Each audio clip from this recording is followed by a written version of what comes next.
Welcome to Sales Tax and More, your go-to resource for all things state tax related. Now here's your host, Michael Fleming.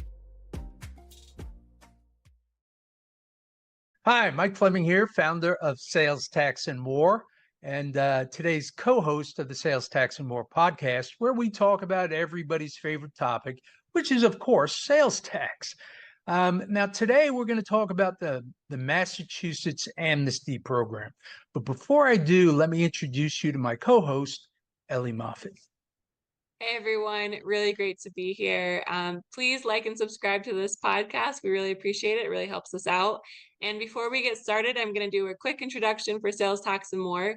We are a full service consulting and solutions firm. So we have a really great team here of experienced tax professionals who are very dedicated to fulfilling your state tax and related needs. So we do a lot of sales tax returns, sales tax registrations, consultations, research, audit defense, exemption certificate management, and like our name states, more. So if you have questions about our services or you'd like to work with us, please reach out. We'd love to hear from you and we would love to work with you as well. So Mike, in general, you like VDA programs better than an amnesty. Why do you like this Massachusetts amnesty, and what is different about this amnesty that you like it better than a VDA? Okay, so amnesties in general are not great programs because everyone hears the word amnesty and they think they don't have to pay anything, but they're not true amnesties. You still have to pay all the back tax, some or all of the penalty, and some or all of the interest. Sometimes you don't pay any of the penalty or any of the interest, but that's going to depend on the actual amnesty, but you still have to pay all the back tax. So there's a lot of hype about these. They're usually offered for short periods of time, 30, 60 days. And the state really hypes it. Everybody, they want you to sign up for this amnesty and pay them the money. So you're in a rush, you hear the word amnesty, okay, I'm going to take advantage of this. And they sometimes have penalties for not taking advantage of it if they find you after the fact.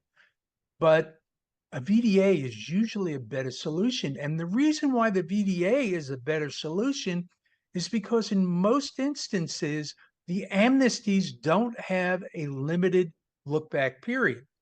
In other words, let's say that you've had exposure for the last 8 years and you want to enter an amnesty. Well, you got to pay 8 years worth of back tax and then perhaps some penalty and perhaps some interest, or maybe they'll waive both, but you're still paying 8 years worth of back tax, and that can really add up, especially over an 8-year period.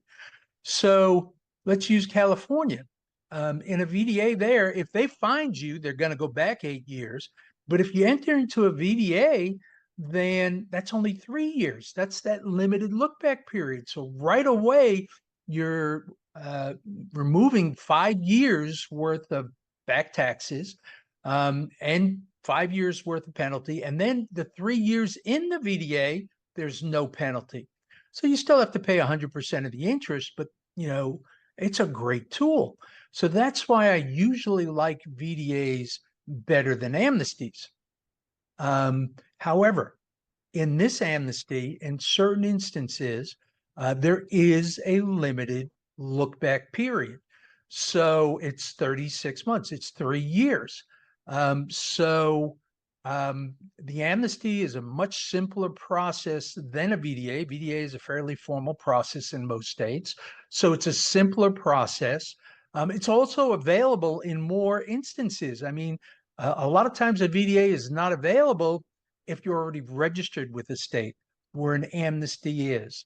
A lot of times a VDA is not available if you've already been contacted by the state where an amnesty is available. So there are certain times an amnesty could be better than a VDA, but in general, because of that limited look-back period, I like the VDA better. In this instance, you've got a 3-year look-back period with the Massachusetts amnesty, and it's going to waive the penalty there, most penalties, if not all penalties. So that's a pretty good program. The fact that it's easier, it's available to more people. I would want to use the Amnesty in this instance over a VDA.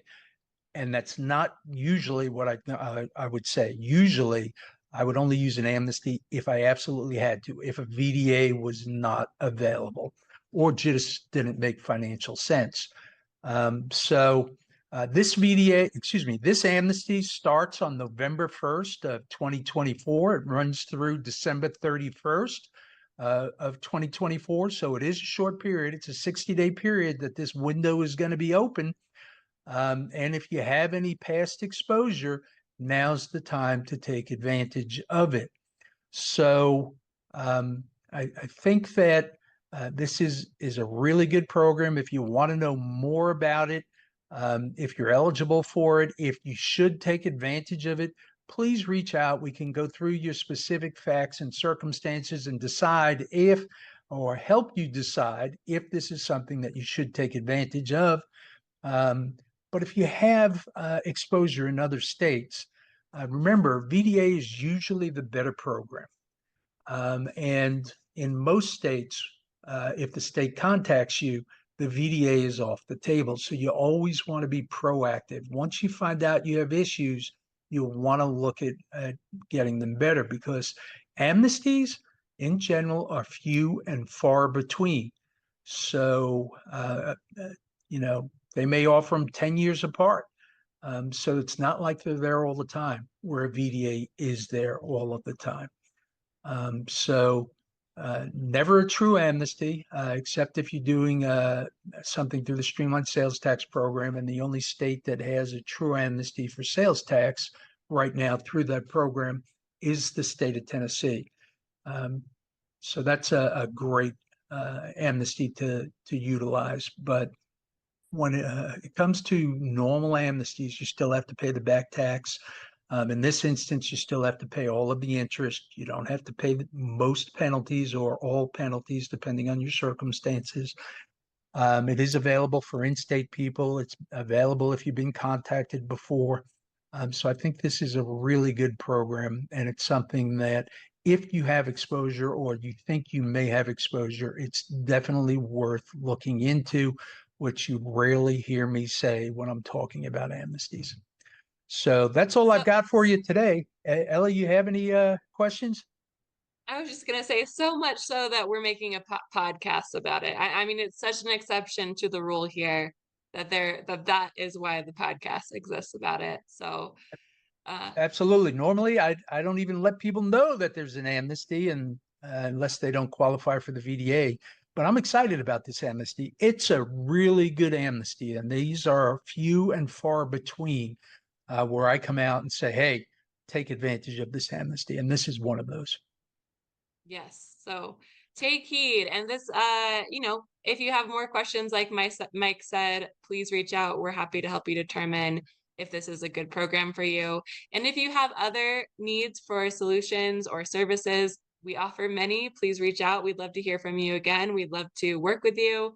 You can reach out to me directly at eMoffat, that's EMOFFAT, at salestaxandmore.com, or go to our website, salestaxandmore.com. And thank you so much for listening. We love having you here. Thank you, everyone. And we hope to see you on the next installment of the Sales, Tax, and More podcast. Bye-bye. Thanks for listening. Be sure to hit subscribe and check out all the resources we have out on the web.